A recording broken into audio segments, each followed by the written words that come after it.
baso ba pesa biso confiance na musala kitoko to sala rabino à travers émission ba révolutionnaire émission les valeurs RDC nous allons moko ba émission pour na ba valeurs politique à République démocratique du Congo ba bazali na est parti est mboka na biso to ba victime ya génocide to ba crime belé ko sala maka plus particulièrement na ngambo ya Rwanda, Uganda, Burundi, c'est bazo kokota illégalement pour défier ba congolais ko bomba ko piller, ko violer, to s'incliner na mémoire ba victime nyonso peut to encourager ba ndeko banso bazali kolela na ngambo ya est mboka na biso roi belge azali et ko séjourner à na République démocratique du Congo, discours ya Félix se répondant qui na désidérata ya population, concert ya Ongé 84 o ko beta le 30 juin 2022 na stade de Martyrs, il y a réconciliation babi que nous vazo ko on va se réconcilier puis vazo ko senga réconciliation nationale na entre congolais plutôt à travers émission de valeur RDCN et puis l'invité na biso na comme Mustafa Kalamba et to comme un peu ko réfléchir to peut ko décortiquer to bossante problème à est et à partir est mboka na biso état de siège bilan état de siège to me un peu ko na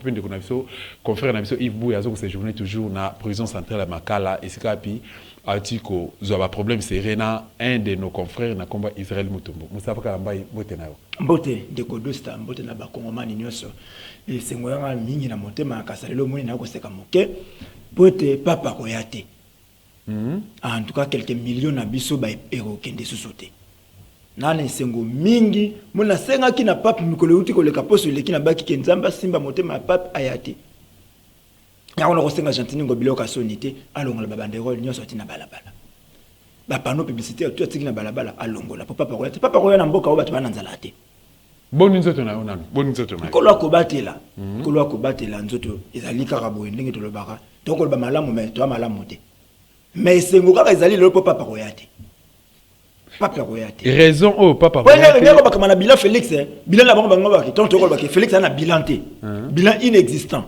azo tambola zo luka bilan ngo ba bisono papa yaki ya ngonde bilan na ye na lokola papa yete ndeko musafa énergie mingi ozana ngo depuis na kana sengo papa koyate bilan Félix ils ont monana kaka koya ya papa te ezali pour na réfi ya yemoko ou bien azu programme musu s'improviser ou encore ezali pour na démarche ya makasi oyo bandeko na diaspora na biso ba résistance to sur le terrain to baraki route pour na webse ko ya awate papa yoki pasi ba kongomani bon la to kolanda makambo te ka biloko ya papa ko sala pasi to kolanda wana te tant papa ya kitana na je crois 2016 17 papa ngako ya pour na ko canoniser bienheureux Isidore Bakanja na bienheureuse Anouarite nenga peta oui papa tanga ya kité to bato yi de pesa baba kinini papa yete pour Kabila za démocrate te papa ya kana mboka oza na démocratie bongo te si kalelo to bini neza na kata mboka o bato démocratie ba yakite mais ni lekoti na mboka nzala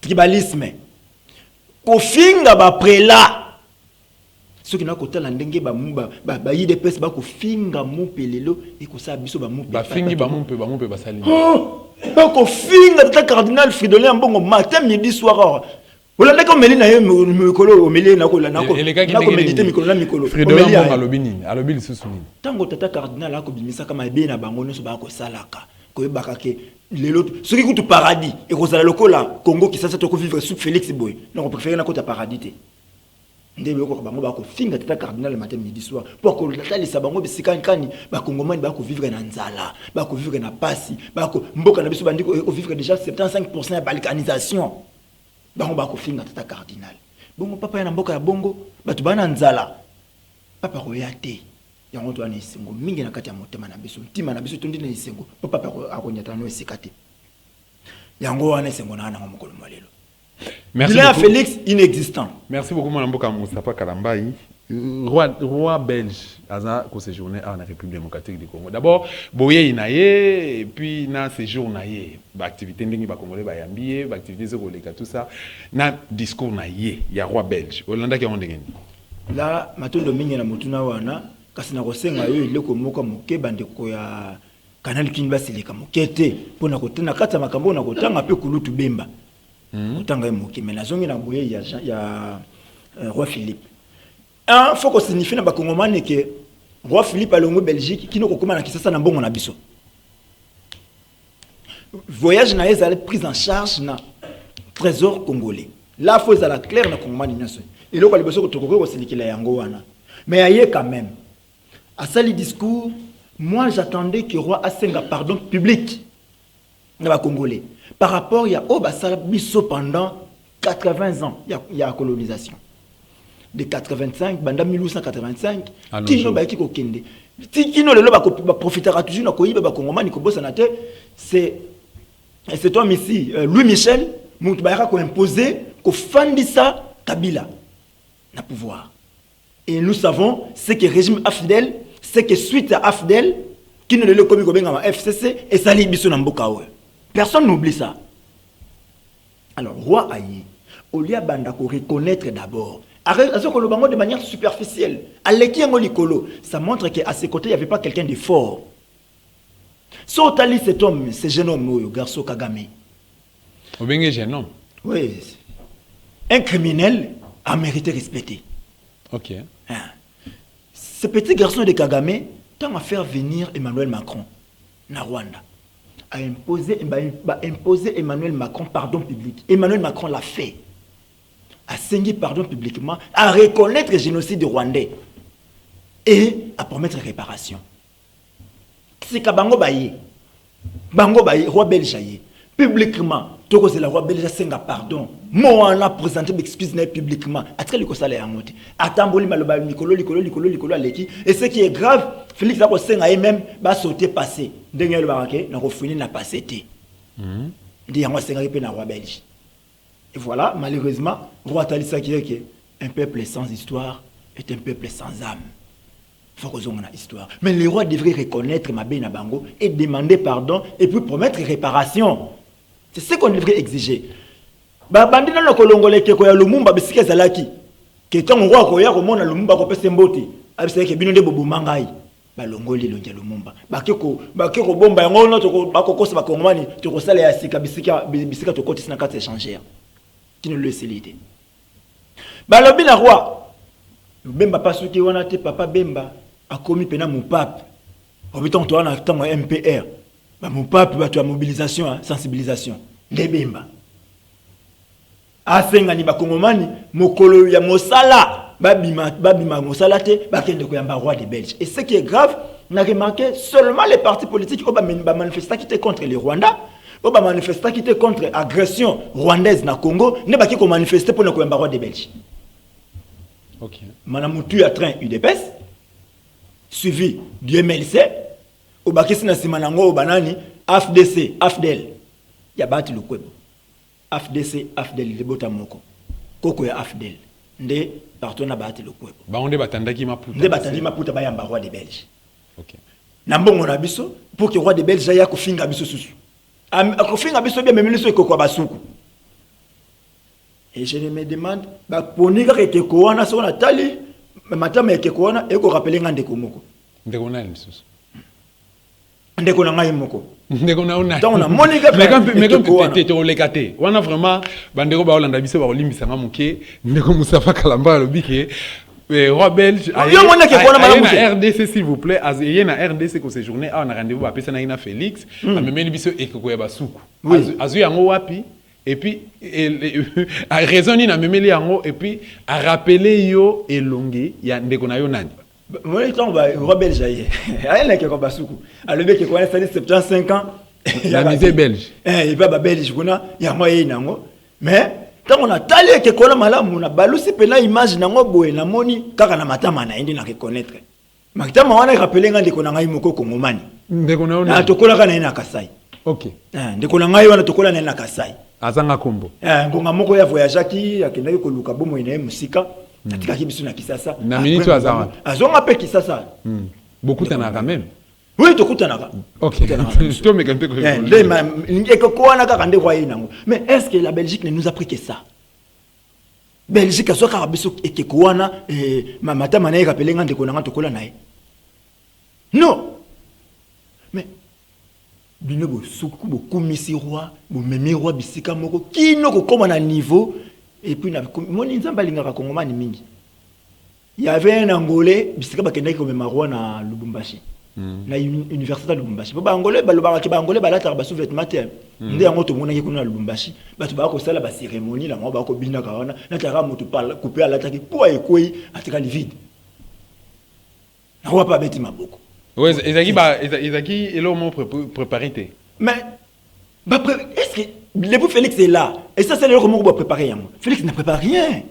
Il improvise à tout. Et la carte d'improvisation, tu vas bien gagner un moment à bosser Nicolas Calesson. Alors tu coupes Carabon, coupes un peu Singi, quand même à la montée, parce qu'il va passer un bassin lambon, on va lire qu'il a bon bon, on va se bon à l'écolo, né au monde comme il a souka. Et quoi? Et reste les Akinini. Ah, là où on a RTNC, Narwa Philippe, Baron de Baye Bisouka. Passage à roi, c'est que les Congolais doivent retenir. Bon, il n'y a pas de boaki. Na le bien Félix, tant à Bimaka, on a besoin de mais roi aye awa na invitation à Félix. Pour na aluka bilan. Pour bilan Félix Rosala la benga ki roi. Na benga saki matata poni wa samba. La benga saki papa yaka se papa boyaki. Ne bilan Félix ya mwana. Bil passage ya roi belge na Kisasa, gaspillage inutile. De perdre mbongo na biso pour rien parce que tu dois qui est en charge. Et au lieu mbongo wana et servir même na kutongama ya ba province na biso na kutongama banzela na biso non. To ba bakela ba soldambo. To ba bakela ba soldambo ba motiver ba enseignant rien du tout. Mais bon moni un homme qui abusivement nous appelons gouverneur de la ville. Bill Clinton atalaku peno kwa kimla ki atalaku Jantini Ngobila. Atalaku a combien musicien. Nzoka yaki na Coran na sima. Ah bon? Ya beta pena bobango ako répondre na sima. Et Félix azo sepela. Roi kutu yimo otala oh. Bato bazaka boy. Do roi tali bilonga monaki ya nzala wana na bilonga ba kongomani noso bande ko tambola liboso na bilonga nzala ndeko mona wana à comprendre que c'est normal parce que ce sont des jouisseurs et ça nango ba ambianceurs et ça nango ba comédiens de bazana sommet à l'état.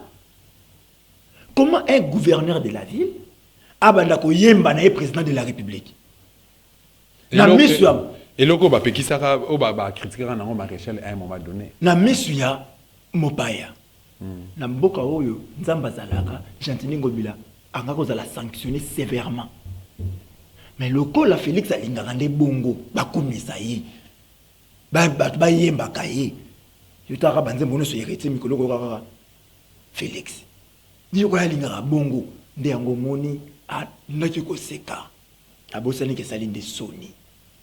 Comment gouverneur de la ville a comme moyembi à président de la République ya zobwaka balingani ba ko yamba na sima. Donc moni je comprends que 5 ans aux qui pena perdu pour na Kisasa. Jantini Ngobila bandi Kisasa ya kina Nerombumbu petit sapeur. Moni ya rotambo ba rotala milibulu esika bato bakufaka ala la président de la République mais tel loko alata. Comment bande ko bingo mikolo muti ko le ga sumbela ndi yango ya lataka vice wana kei to pesi na Jantini Ngobila mwana moke ndeko na biso rabi ke Ngobila tala ni mona oyo yasa na maele malamu mpona kotambusa Kisasa yo lokolo ko zaka makasi na koyemba na muziki na bayemba ka yo na makambo ya yumbi okanisaka yango mingi tika ni rabi asungani yo na Kisasa ya monite ngai naza moyembi fona ngai bayemba kanga pona zala malamu fona zala mutu bayemba ka azwina ni jekoko omonake bisika roye mopaya na bino oyo buno boko mona mopaya célèbre ye bodwina bato ya force du progrès boyina bango na nzela nywana boko za basani na malonga bayembela kana bango Félix parce que bango na moto na bango li basaka za koyemba Félix et Félix c'est pas lingaka nini bayemba ye yango Jantini mona sali ya ye disque. Merci beaucoup mon mboka. Jantini expliquer biso mbongo na biso oye bungi mokolo sala ki sortie officielle na yo na ya iloko na yo soki ACP la stade de martyr a koloba ya moté mais lokola ça na dynamique Ngobila na kati assemblée provinciale à Kisasa nana ko sala y passe mais discours ya Félix quand même répondait qu'il a désidraté à peuple ceux qui au koloba non yo zelaki Félix a lobani na occasion bon ngai personnellement la Félix c'était na battre la santé mentale nanga OK pour na kolanda Félix parce que landi kolanda kama kama Félix akolobaka na ko risque na bela pour na bela tena la na Félix c'était na yoka ka obatu ba commenter na libanda Félix a sera ki na ba kongomane to bosana to oublier les passés alors que bato wana ne baza cause de destruction na biso lelo to kolela Un matin, les Rwandais vous disent, non, côté, avec un document professionnel d'Aïwel, non, c'est le Congo qui a des terres à réclamer au Rwanda, et non les Rwandais avoir des terres à réclamer au Congo. Ce sont les Belges. Mais Félix a surtout oublié les passés. Donc c'est un discours qui ne tenait pas, qui n'avait pas sa place. Mais il y a un montré que ce jeune homme de Kagame a imposé à Macron à reconnaître le génocide et il a reconnu. À s'incliner devant le mémorial Nabamoana. Bongo Bisso. Félix n'a rien dit. Oui, il faut convaincre les Congomani. Pour ce que le bâti, il y a un bongo Sango. Il y a bataille, il y a bataille. Félix est le roi. Mais Félix a été un roi. A balbissé n'enga mesani ko balbissé tant ko bana ba Congomani. Yara ala kana lo ba beso ko bana ba Congomani. Wana ko benga ondoki. Wana ko benga yo nyangala kata. Wana ko benga yo kombantaba. Mais ce qu'a commis les bossons mon paya, wana azakasuna maluba ko. Ndeko Moustapha, ce qui est dépendant qui na yo Félix Faraki alobani. Ce que ça qui ngai nazala nzoto ya nazala na nzoto ko représenter le Mumba. Nanga ko senga nanu na roi liboso mutuna liboso tonga ko nanda ki sasa na tuniye wapi lunu ya Lumumba. Wapi lunu ya Lumumba.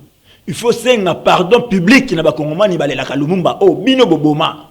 Mais comme on a fait que ça qu'on peut savoir mbote boué na tanga wana na tangi maloba ya kulutu na ngai ni ko mayengeli habitant Félix a pesi mbote na roi akobana bienvenue sa majesté mais qu'il vous plaise de ne pas répondre sur passage na ngala ba classe na Belgique. Ba reconnaître ba tanga makambo wana te. Yango mona ko tanga makambo tali mais c'est ça la kingai. Ya les bosso roi devrait reconnaître ba crime nyos ba sala pa na biso awa et demander pardon public. Na kati ya discours nanga kutangila yango ko rappeler yango. Zonga ni na 60. Roi Baudouin à lobby. Kasavubu à lobby. Yokani ya Lumumba.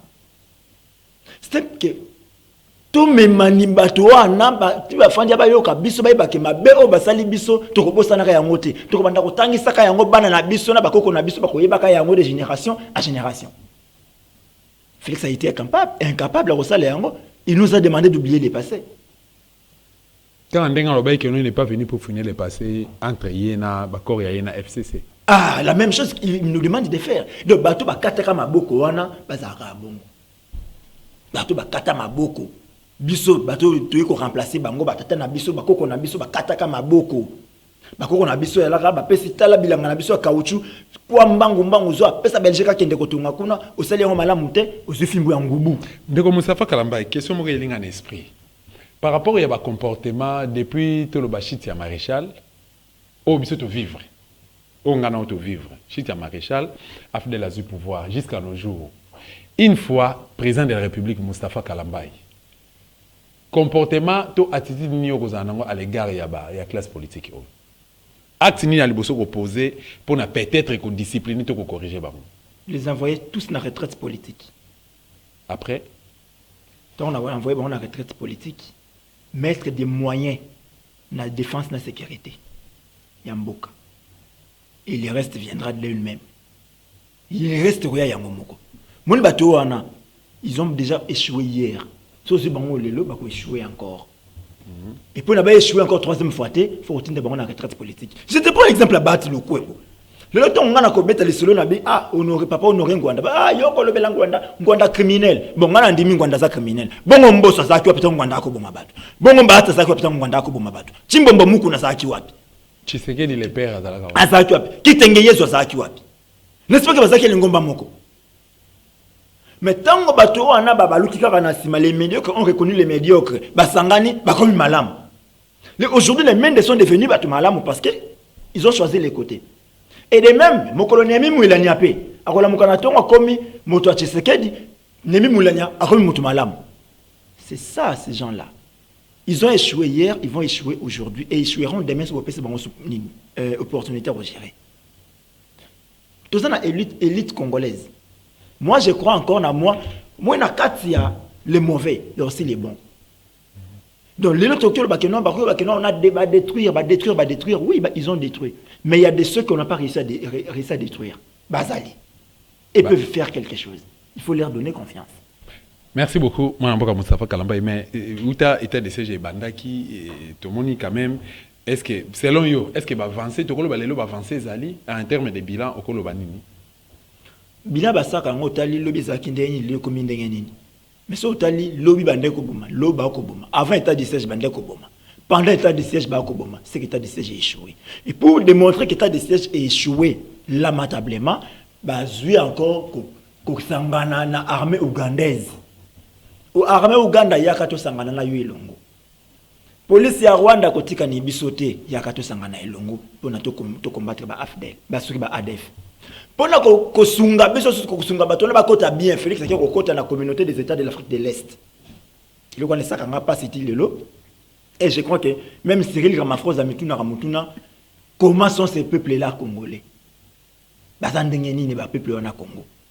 Parce que Cyril Ramaphosa, lorsqu'il chapeautait Sadek, Rwanda seigneur kota Sadek, Cyril a boyi, a posé veto na bango, Sud-Afrique. Pour nini, Rwanda a agressé Congo. Alors il n'est pas bon que Sadek, Rwanda aïe ici que Congo a déjà pour agresser le Congo. Mais Félix a dit à l'année Rwanda, mais Rwanda c'est la communauté des États de l'Afrique de l'Est. À qui l'année qu'on a tous sanganato comme bandeko. Pour démontrer encore que l'état de siège est échoué. Et ça problème, et le moment va créer qui yango pour accomplir mbango accord ya l'Émirat.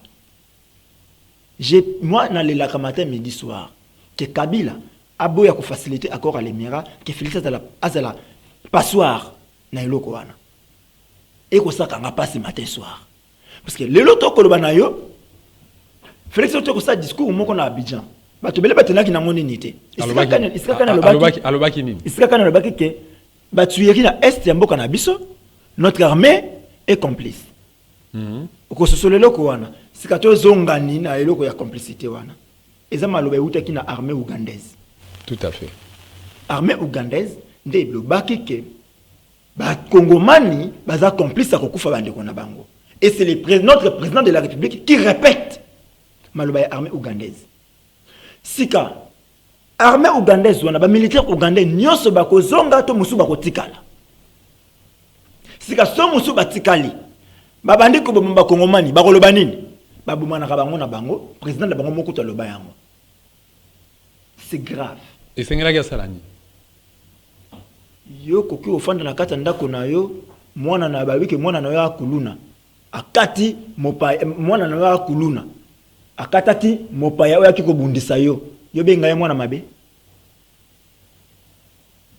Mais tant toujours tala ngai na yo ko ba comportement tout pe attitude ya mais c'est Paul Kagame sika toujours mon azo ko défier les matins la journée comme les soirs azo ko défier RDC na ba institution nyonso et en tant que patriote ezo lamsani na kati nao e ko bimisa haine e ko tombola ngai haine. Mokolo moti ko leka na sololi na papa moko ya kala aka ba militaire ba bimisa bango ba fanda na bango na ndako abi tongo na yoka kaboko le la Rwanda sakanga pasi Rwanda biso tongo to na période maréchal yoko betela biso lisolo ya Rwanda. Pour preuve les militaires congolais ba koti na kati ya Rwanda ba kuye bembe ya président rwandais ba ina ngona kisasa.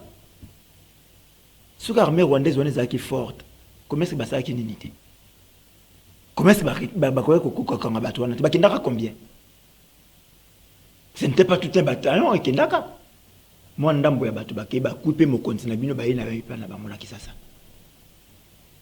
Mais biso lelo to lelaka ki Rwanda nous agresse. Et c'est parce que nous avons des dirigeants faibles. Na place roloba bimisa faiblesse ya gouvernement wana to ba dirigeant wana est-ce que ezaka to benga en complicité te un silence complice lelo to ko solo na yo awa lobi na rutu lobi ya rutu ko leka na ruturu lobi ya rutu ko leka na ruturu on a bombardé une école et c'est l'armée mu te pesini ni wana zali bisote armée mu te pesini qui va bombarder école et bana mi balé ba kufi parce que boyebi ke bana na ba ngaba zala banani na mboka oyo. Ceux qui battent la mboka moko boye, l'État battait la kabango, la défense et la sécurité étaient assurées. L'État battait la kibana wana. Obi bako ko sabanani, tom subanga ko sabana ingénieur.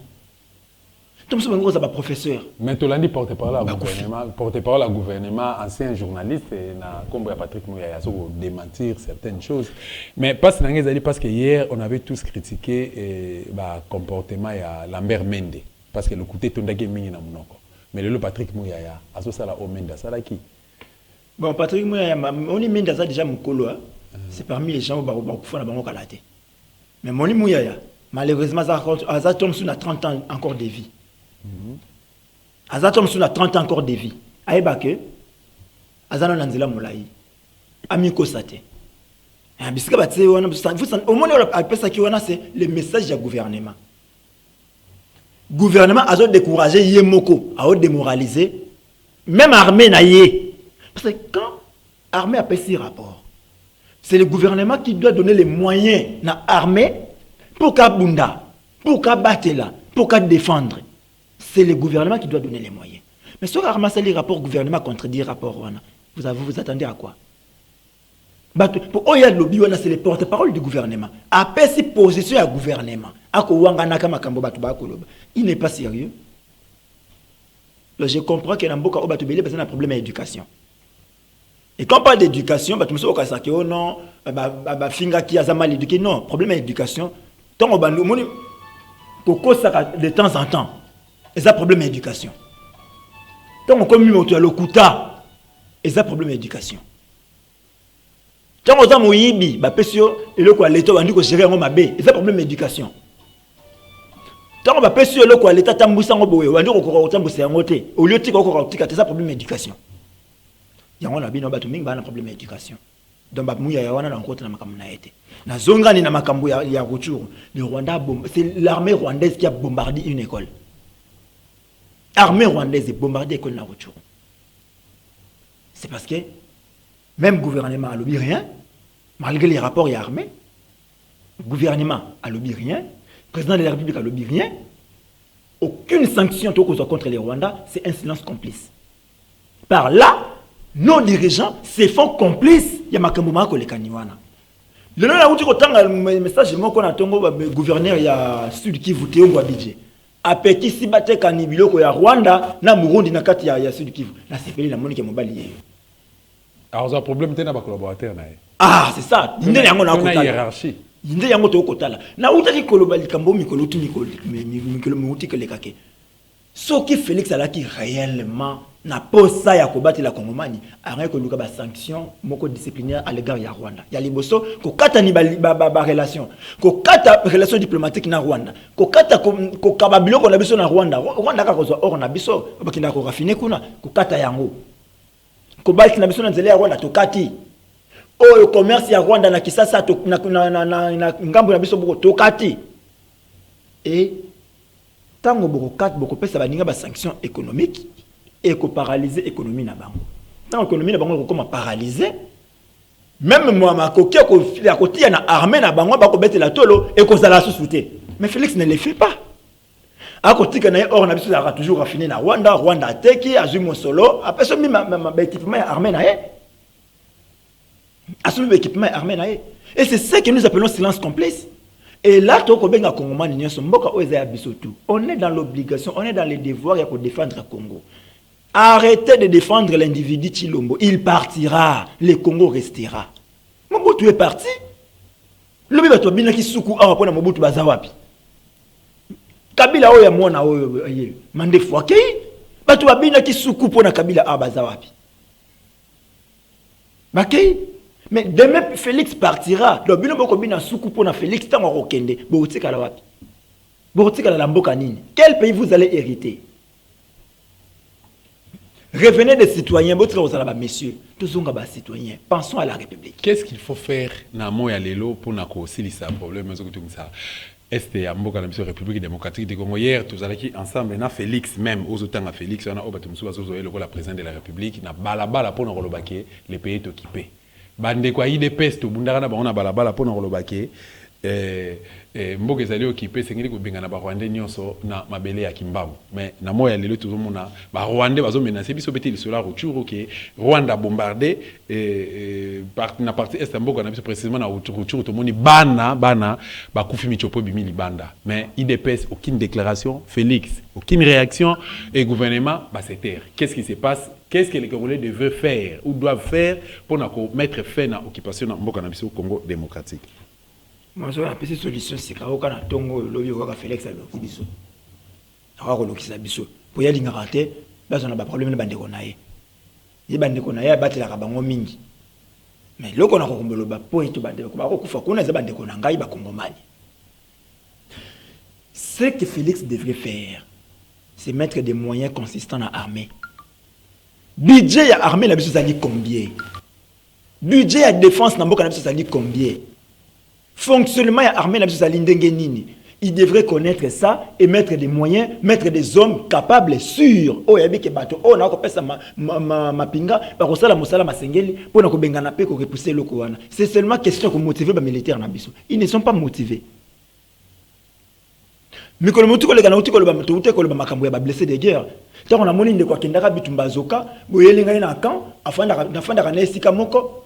Hier, tout le monde a tol à côté, pour ça, la possibilité, tout le monde a tol, à quoi fondre dans les bottes na ekuna, mais pour aller sabana na yefa, bimana balabala, qui ne kosenga na terrasse, qui ne kosenga na barré de bus, qui ne kosenga na kati ya ba wenze, pour na avec les sabana na poko. Et là, accompagné la mafinga, ngam na tinda na armée, ngam na beta ka masasi, bozaka boye na tongo kosenga na butu komi muyibi. Tout ça, moto na tanga kozonga na ndako. Mais Félix en 2017 a promis qu'il va se faire. Yemoko a bisi bango biki no biso d'ailleurs c'est aussi pouvoir bino bo soma mituka. Bon so banda ko na bino bo comme ba bayer bo na vie ya ba camp, ba vie ya ki locataire tout ça. Il avait dit ça. Il a dit ba promesse na ye. Matondo mingi parce que écoute le 2017. Mais na raison on a 2019. Félix est déjà président de la République. Na kanchacha la kaki basoda. Bana basa basoda salaire à $400. Le soda zaka na salaire à combien? Mais à combien même pas na 200. Bon, pour la bande économique, plutôt enseignant. Bon, on a enseigné la kaki. Banda la capeti lelo, deuxième palier, sur troisième palier, il y a raté. Alors, on a 370 000 francs congolais. En fait, qu'est-ce qui fait que Félix a promesse? Tu continues la catégorie à bâton de Guinée. Attends, on a un complexe scolaire et la cas. La promesse. Et c'est qu'à Tangaka. Bon, moi, on a un bilaka. Le Yazarara, ça règle. Comment on a pas de symbole qui manque de bien sur mon élaka? Kuna yene mona elaka. Donc, ba comprendre que muto ba ndeko luka alakaka, molaki de Félix. C'est ça qu'il est en train de faire, il continue à le faire, il le fera encore. Toloba qui Félix ne sert à rien. Non parce que tout l'inga qui était. Parce que tout le monde qui déjà début na eza qui m'a bé. Et voilà la suite. Et que ça encore m'a bé ce beau petit deuxième mandat. Donner un deuxième mandat à Félix de Kodosta est un acte de haute trahison. Ok.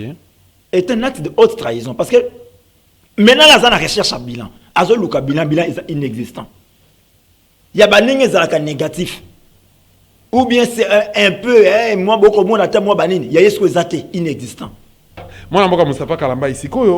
L'élection vraiment où tu as les Garanango, tu as eu une histoire en 2006, 2011 et 2018. En 2018, Martin Fayol m'a dit qu'il a gagné Bango, il a nommé Félix président de la République. Si vous avez vu le peuple congolais, il a gagné l'élection.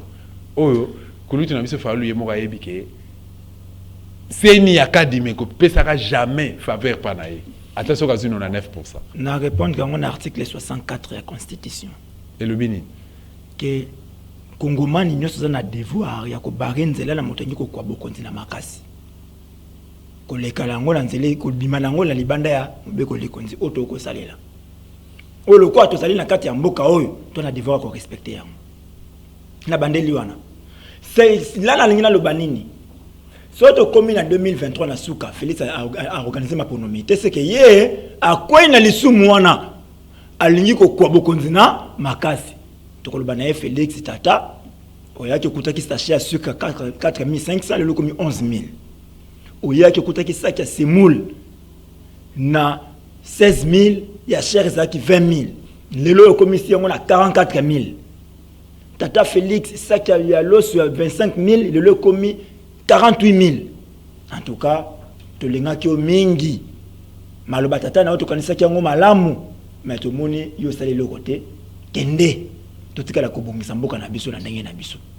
Sika soki yo gagner ma ponomi. Ba botoli yango na makasi. Devant conscience na yebi ke yo gagner ma ponomi. Orosa koboni. Là maintenant yango ka na misika na lobaka likambo ya koza mécontent na koza la opposant. Yo kui ma ponomi na yo yebi to gagner ma ponomi. Lisolo ya Alassane Ouattara na Laurent Gbagbo zalite. Lisolo ya Alassane Ouattara na Laurent Gbagbo. Na gagné ma ponomi nanga botoli yango alors na kosa ko boni na kosa nini. Na tiki bango na article 64. Le soki yo gagné ma ponomi. Moto boy ko pesa ma ponomi na seke a tomber na lisumu wana a botoli yango na makasi yo kosa ko boni. Il faut barrer route. C'est ça la solution. Voilà. Il faut un élément déclenchant. Les élément déclenchant oyo ko kende na biso bisika to photo kende. Moyen ya ko bimisa ba stratégie ezali ça possible bien ezana na wana ezana ya kofanda la cuisine interne. Ezana na cuisine interne. OK. Le 30 juin 2022 na stade de Martyrs où ngé musique 4x4 tout terrain. Tout moni JBMP na Werason l'idée Marcel ale makaba ba d'autres Mugezi ba Blaise Bula ba sangani ba yokani ba limbisani ba se réconcilier ba beta concert ya makasi ya réconciliation na date significative ya souveraineté ya République démocratique du Congo pour na kosenga na ba Congolais pe et sécurité yokana entre frères. Moustapha Kalamba yamba ki sangwana ndenge est-ce que vous soutenir yango pour kosenga na ba Congolais ba répondre massivement 100 000 Congolais ou 50 000 Congolais dans stade de Martyrs le 30 juin. Bataliban nyonso batalangai baloba na ngai ba contredire makambo na baka na bango na 2019 que Félix a le pouvoir sans pouvoir. C'est-à-dire batalangai na ilongo baloba na ngana kosaka to na baka bosolo banda Félix akoma mokonzi na mboka ono to fêter le 30 juin té mokolo ali panda non to fêter à moté. Donc on veut détruire l'histoire. Na kukanisa Lumumba tango ko tanga discours wana le jeudi 30 juin 60 awa na Kisasa akui maloba lobi dato to ko bomba ka ngona ba mémoire na biso to ko tangisaka yango bana ba koko na biso avec fierté pona ba yeba histoire ya lutte auto bundaki pona ko kwali panda oyo tande Félix osakana nango tala ndenge Félix ko sakana na bitumba wana je comprends. Tata na zaki moto monene na mboka autant bako boma Lumumba alobaki na kalonge ki na kotindela au crapaud. C'était Lumumba, Paulo Maurice na Joseph Okito ndia benga ki ba crapaud bakende ko boma na Kasai. Et kalonge étant sage a moni que était Lumumba zali wana c'est parmi les gens au ba uti ko bunda pona indépendance oyo aboye ko yamba ko liwana ya benga ikoli ya crapaud. Je comprends que Félix basa kana indépendance wana. 2019 eloko salemate. 2020 alobi coronavirus. 2021 alobi coronavirus. Mais le 2022 to fêter 2022 au stade ça ma fête ya monene ya indépendance. Ba militaire ba défiler. To bimiso ya biso, to ya biso ba toko manifester, toko sepela, 62 ans d'indépendance na biso. Félix a préféré aller qui s'en stade de Martyrs à Pentecôte, kokende ko cadre, kokende ko faire fêter ba musiciens. Voilà makambo ba jouisseur. Ba kende ko bina na bango na stade de Martyrs que ko fandi sabato ko tali sabango importance ya indépendance wana. 62 ans après, qu'est-ce que nous avons fait de cette indépendance? C'est la danse. 62 ans après, est-ce qu'on peut être fier de dire que nous sommes indépendants? C'est la danse. Mais tant qu'on a chargé Félix dans le programme, il y a un concert à Wengel et 30 jours, Wengel Musique a un producteur, Tango moto wana akui likambo azuya ye mokolo aye na ngona kata Kisasa awa akutana kina ba autorité ya mboka. Qu'est-ce que ces autorités ont dit pour na mokolo wana? Ba yeba kiteke wana le 30 juin, mokolo ya lipanda. Nde mokolo ya singala ka bengela ko Belgique yango wana. Que Roya, tu as fêté 62 ans à l'Ipanda Nabiso, Roya. Il y a le bic était Roya Kambango Kende, pour biso de la cobine le 30 juin. Et faites-moi aux Alawapi, dans le stade de Martyrs à Pentecôte. Bon, on se souvient de la Martyrs à Pentecôte, le 6 juin, je crois le 6 juin. Le 1er juin 66. Kimba, Anani, Mahamba, Emmanuel Bamba. Babomi bango wana. Nani abomaki bango na circonstance. Etienne Tshisekedi ministre intérieur a cause l'intérim à justice. Alors que to bomi bato wana pona ko servir de leçons pédagogiques. Na moto le côté mais la bokonzi Mobutu. Qui a rendu Mobutu dictateur si c'est pas Etienne Tshisekedi? Qui a fait de Mobutu moto ya mabe sur Etienne Tshisekedi? Nous sommes en 66. Mobutu a une année à pouvoir. Nous avons totalisé une année parce qu'il a le 24 novembre 65. Une année, le 24 novembre 66. Même pas une année. Bah, pendre les bateaux en public. Nous avons fait la sous Bokonzi Mobutu. Nous avons fait artisan majeur. Il y a le Kowana. Etienne Tshisekedi. Les mécontents de tous les temps. Etienne Tshisekedi. Et aujourd'hui, le 30 juin, tous les gens même place Wana. L'eau rentre à la source. On n'oublie jamais les lieux du crime. Les criminels rentrent toujours dans son lieu de crime. Le 30 juin 2022, tout ce que vous célébrer, vous bina. Tant que vous recommandez ici, Kawana, libota ya Bamba, libota ya Mahamba, libota ya Anani. Libota ya Mahamba, on peut pas bina la bino longo. Pour bengi yango concert ya ko sangana ya bato. Mais ce que vous en avez formé ko sangana ya ko sangana sa ba kongomani. Mais ça malam, beaucoup a fait wana, beaucoup ko sala yango na rochuru. Beaucoup ko sala yango na beni. Bobina nanu elongo na bango tout à la mais pour la jogu logola Félix azana ba idée ya ba réconciliation de tous mona lelo à disposer mbongo il y a caisse à l'état trésor public pour na ko satisfaire wenye musique à réconciliation wenye ko beta concert à monene bongo ko futa bongo pe mbongo beleza to ba entre guillemets et loko malam na bibia entre guillemets loko malam pour na nini té à quoi peut que la réconciliation il y a mabe otata la bango sala na 4 parties à Pentecôte wana qui a fait d'ici bango passe à la réconciliation nationale parce que c'est quelque chose où ils ont mis ba congolais belé tant yozo lo bango lelo et ça les sous malamuté ezoki sakamite mais ba congolais ezoki sakakate ezoki sakamite mais ba congomani ngonga nango ngatokanisa ka yango tozokaka soki to komi mokolo ya date wana biso to le yoka rapasi na mitema na biso ke batata wana bakufa tala ba cimetière ba tombe na bango na cimetière ya Kitambo ba délaissé. Or, ce aujourd'hui, il y a un premier ministre. Il y a un ministre dans le groupe. Les Bamba, compagnon, il y a Simo Kimbangu, Emmanuel Bamba. Moto, Simo Kimbangu, Tikilaka Kazaka, Dengue Elia Tikilaka Élysée. Emmanuel Bamba. Bomana Dengue Babomela wana. Pasi wana, Batu Bazoka Kanango, Kino, Lelo, Subatali, Batala. Famille Tshisekedi, moi la Tshisekedi. Les gens pleurent, matin, soir. Ce qui devrait faire réparation et route la wana. Ndeko Moustapha Kalamba est comme pratiquement na souka et c'est to kata na habité na par rapport à entretien na biso bandeko bako retenir nini ou tato bandaki kino na souka. Alors ba ko retenir ya souka ezali que le Congo nous appartient et nous avons les devoirs ya ko sunga mboka o soto sali ya motelelo lo bimbo ki ko bunga et so mboka ebungi ataba ange ya ténèbres ba ko pardonnera bisoté. Ce qui est là après, il y a aussi ma pour protéger Félix. Ce qui est là après, il y a aussi ma pour combattre la Bokonza Félix. Demain, Félix passera. Beaucoup de gens disent ce qui est lobby Bakoboma. Mais c'est toi qu'on envoie tuer. Félix a envoyé Koboma et Moroté. Alors, tu n'as pas Koboma. Mais toi qui Félix a tenu Koboma. Va tuer. Mais demain, Koboma, c'est ça. Ce qui est Obomi Lelo, Obomi Lumumba Lelo, lobby Lumumba Moussa Robotama. Babomara Lumumba lobby, Lumumba Robotami Belé. Nous sommes là pour défendre les Congos. Devoir na biso sacré, c'est de défendre les Congo face à des violeurs, face à Miyibi, Obakoyi, Bamboka, Olelo. Parce qu'il y a un problème d'éducation. Nous devons les éduquer, pour rééduquer Bamo. Merci beaucoup, moi Mboka Moustapha Kalambay. Voilà, voilà l'émission, voilà RDC Bino. Merci pour la disponibilité, merci pour la confiance. Surtout, Bino Baye besoin vraiment, bon, ça m'a passé, on a un programme autour de la chaîne locale, il y a République démocratique du Congo, précisément la ville pour vous à Kinshasa. Merci beaucoup pour la disponibilité. Nous toujours que nous remarquer nos suggestions. Toujours le bienvenu au niveau des cas.